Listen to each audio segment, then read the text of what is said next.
My brother got everything. I got nothing. Until I found the second will. The hidden paternity test. And the truth about what happened to my mother. Now I know what they did, and why they needed me out of the... My dad died on a Sunday, just like everything else in his life, quiet, planned, on his own damn schedule. He had a heart attack in the greenhouse, among the orchids he babied more than his sons. My brother, Caleb, found him, of course he did. Caleb was always the golden child. The heir, the favorite. I was just the second son. The quiet one, the artsy one. He got the business degree. I got student loans and a failed photography studio. So when the will was read and Caleb got everything, the house, the money, the company, I wasn't surprised. Hurt. Sure, but not surprised. I got a box, just a plain wooden box, no lock, no engravings. Inside were a few old photos, a silver lighter, and a letter.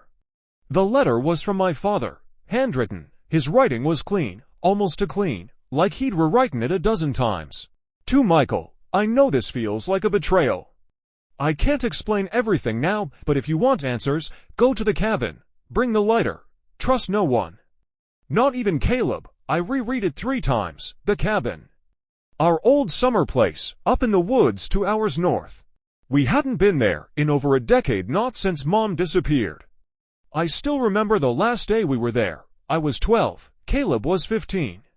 We had been swimming in the lake when Dad came out screaming, saying Mom was gone, just gone. No one ever found her body. They said it was an accident, a drowning, but there were things that never added up. Like how the boat was still tied up, how her shoes were missing, how Caleb never looked surprised. I never forgot how Dad cried that night, or how Caleb didn't.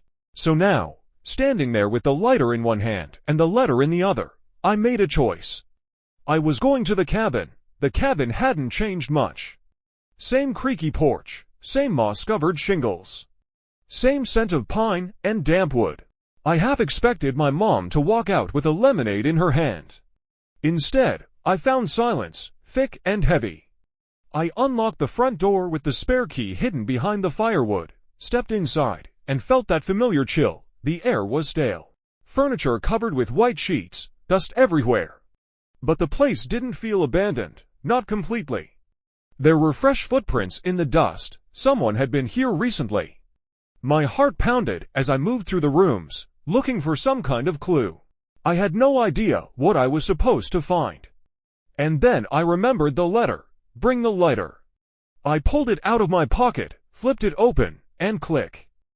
A flame burst to life. Nothing happened. I felt stupid. But then I noticed something strange in the fireplace. The bricks at the back, one of them was cleaner than the others. I touched it, it shifted, I pulled, and the brick came loose. Behind it was a small compartment. Inside, there was a tape recorder, old school, and a single cassette labeled July 5th. That was the day Mom disappeared. My hands trembled as I slid the cassette into the recorder and hit play, static, then my father's voice. If you're hearing this, I'm probably dead. And if you're Michael, I'm sorry. I didn't know who else I could trust. I sank to the floor as his voice filled the room. It wasn't an accident. Your mother didn't drown. She was going to leave. She found out about Caleb, about the adoption, about the business. She threatened to go to the police. My breath caught. Adoption. I tried to talk her down. I begged her to wait, to let me fix things, but Caleb. He overheard us arguing. He thought she was going to ruin everything. I don't know what happened next. One moment I was making coffee, the next, she was gone. And Caleb had a story ready. A perfect lie. The tape crackled. I didn't cover for him. I swear to God, I tried to go to the police. But the board, our partners, they threatened me. Said if anything came out, the whole company would collapse. Hundreds of jobs gone. So I stayed quiet. I stayed married to a ghost. The tape ended. I sat in stunned silence. My father, he had known, he had tried. And Caleb, he had done something. Something terrible. I didn't know what adoption meant. Was I adopted? Was Caleb? My mind raced. I needed answers. I needed proof.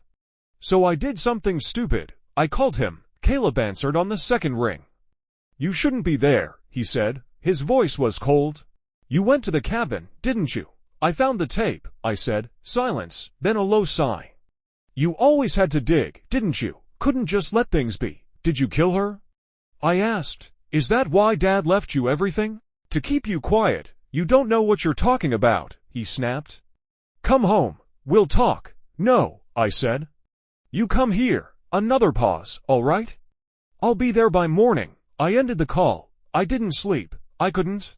I sat in that cabin, staring at the tape recorder, wondering what the hell I had just uncovered. Caleb arrived just after sunrise. He drove Dad's old truck, the same one we used to haul firewood in as kids. He stepped out like he owned the place.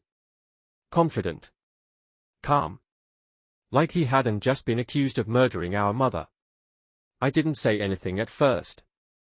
I just held up the recorder. He stared at it, his jaw tight. So he really left it behind, he muttered. He didn't have the balls to destroy it. Is it true? I asked. All of it? He didn't answer.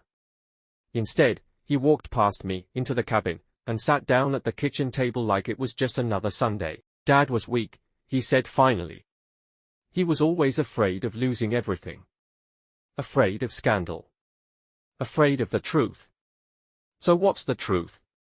I asked. That you killed Mom? He looked at me, really looked. She wasn't your mother, Mike. I froze. What? You were adopted. You didn't know? Dad never told you? He laughed bitterly. Jesus. Figures. No, I whispered. You're lying. She was mine, he said, leaning forward. Mine. She wanted to leave because of you. Because she didn't want to raise someone else's kid. Said she couldn't pretend anymore, that's why she was going to leave. I staggered back like he'd punched me. So you pushed her? Killed her? It wasn't supposed to happen like that, he said. We fought. She slipped. I panicked. I called Dad. We made it go away. You let me mourn her, I said, shaking. You let me think she loved me. She did love you, he said. Eventually. But not like a mother. Never like that. I wanted to hit him. To scream. But instead I grabbed the tape recorder and bolted for the truck. Caleb chased me, but I was faster. I locked the doors, jammed the keys into the ignition, and peeled out down the dirt road. I didn't stop until I reached town. I drove straight to the sheriff's office. I handed over the tape, gave a full statement, everything. Caleb was arrested that afternoon. He denied it all, of course. Claimed the tape was fake. Said I was making it up for revenge. But the DA believed me. So did the press. The story blew up fast, family fortune tied to cold case murder. Turns out, a missing woman from 30 years ago makes headlines. Especially when her son turns her in. The case is still ongoing, but the will has been frozen. Caleb's inheritance? Gone. The business? Under investigation. I got subpoenaed, interviewed, dragged into a whirlwind of depositions. But I slept better. Every night. Because for the first time in my life, I knew the truth. I wasn't the disappointment. I wasn't the outsider. I was just the only one who refused to lie. Now, a year later, I run the cabin as a retreat. A place for kids in the foster system. Ones like me. Ones who need truth more than comfort. I keep Dad's lighter on the mantle. I keep the tape recorder too, sometimes I play it. Just to remind myself how far I've come. And how close I came to becoming just another Harrison secret.